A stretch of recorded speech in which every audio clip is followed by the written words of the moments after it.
Congresswoman, just listening to the mutilation and beating and abuse of the Capitol Police at the hands of Trump supporters who were there for his event, walked down to the Capitol with their eyes set on Congress and all of you. It feels like more than a failure. It just feels like a disgrace that no commission has been established to look at this. Do you share the Speaker's optimism that one will be? We have to put one in place. And I think even to give additional context to that day, to remind everyone of the severity of what was happening, we, members of Congress, were in session that day to acknowledge the results of the November 2020 election. We were doing our constitutional duty on the day that the Capitol was attacked. And I was in the House chamber when the attack occurred.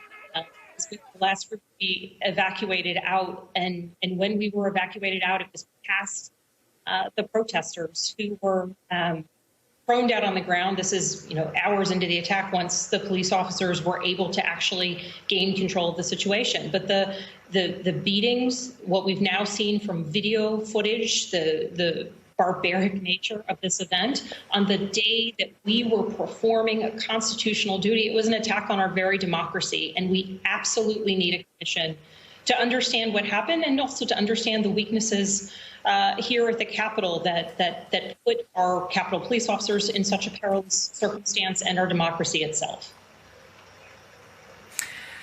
You served in the CIA, and I wonder, as you watch our intelligence agencies reorient themselves to really focus in on what Christopher Wray testified to over the summer while Trump was still there is the greatest threat to the homeland, and that's domestic violent extremists here in the country. Can you just talk about that shift in orientation from threats abroad to threats, at least in the case of the insurrection, proudly aligned not just with one party, but with its former leader, Donald Trump? Well, on the ground, I think that for quite some time we've been seeing the startling challenges of growing conspiracy theories, a willingness to just dismiss actual facts and align with whole conspiracies that are destabilizing from a larger standpoint in terms of the function of our government, the importance of regular civic society.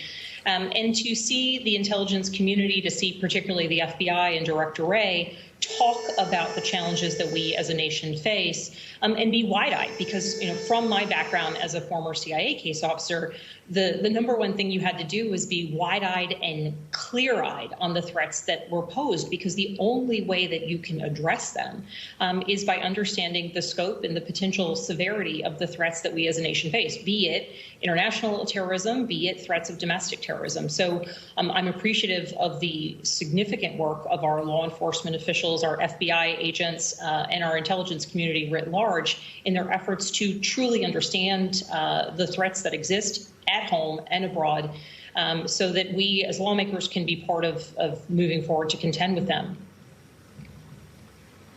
I worked for George W. Bush on 9/11, and he went to a mosque right after 9/11 to make clear that in holding those accountable, it would have nothing to do with the Muslim faith, that it would be a response to the terrorists themselves. You look at how Republicans and right-wing media have responded to the insurrection, and they can't go so far as to say the insurrectionists are bad.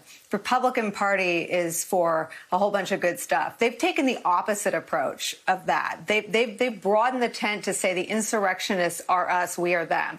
Ron Johnson has called them lively and friendly. Tucker Carlson has gone out of his way to defend various aspects of what that group at the Capitol on January 6th did. From a DVE perspective, how dangerous is that, to trying to separate out the ones that represent a threat? Normalizing domestic violent extremists is horrifically dangerous. And as someone who was in the House chamber on the day of that attack, as our Capitol police officers who were there with us were stacking up tables and benches and screaming at protesters to get back, guns drawn, screaming at us to get down on the ground because they were worried we might be impacted if they did need to fire their weapon. We were there when a Capitol police officer did indeed fire on the crowd that was trying to come in. So this threat was real, and we've seen the images of police officers being beaten by American flags. So I think that any American who values our democracy, who values the very foundation of our democracy, should be resolute in denouncing that anyone who would violently beat police officers, break through the windows of the United States Capitol, and attempt to stop the United States Congress from recognizing the results of an election just because they don't like those results, they should be roundly denounced across the board without any consternation. And the fact that we see exactly that consternation, I think, is deeply dangerous, because what happened on January 6th was one event, but it's part of a trend where we see people creating a reality in which they want to live, not being willing to recognize the truth. And those conspiracies are problematic because they create fertile ground for the people who want to go that next step, for the domestic violent extremists who, on the fertile ground that is fertile because of conspiracy theories, that is, people are disoriented because what is up, what is down, they are then able to take hold. And through hate, through anti-democratic values and a focus, they can perpetuate the type of attack that we saw on January 6th. And so any person with any sort of voice in our community and our government should be denouncing the absolute abuses and violence that we saw on that day. Do you have private conversations with Republicans who understand what you just explained? I mean, are they just publicly afraid of the Republican base, but privately acknowledge what you just articulated?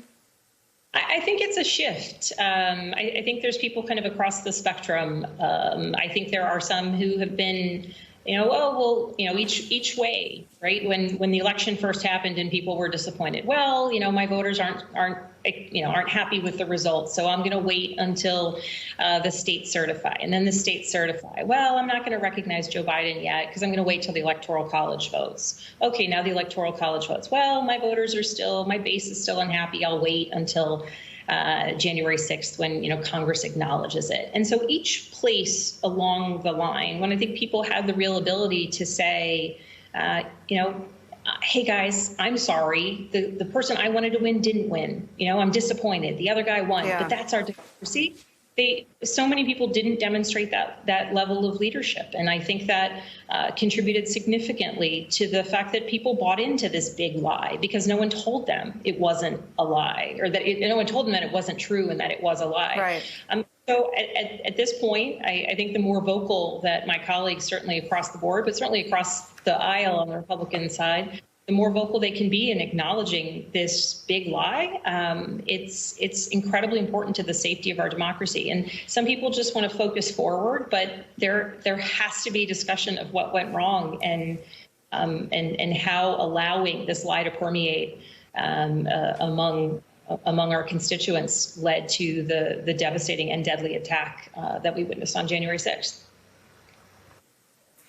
100 days from tomorrow. Thank you, Congresswoman Abigail Spanberger, for spending some time with us. It's a pleasure. We're really grateful. Thank you for having me. Matt Miller.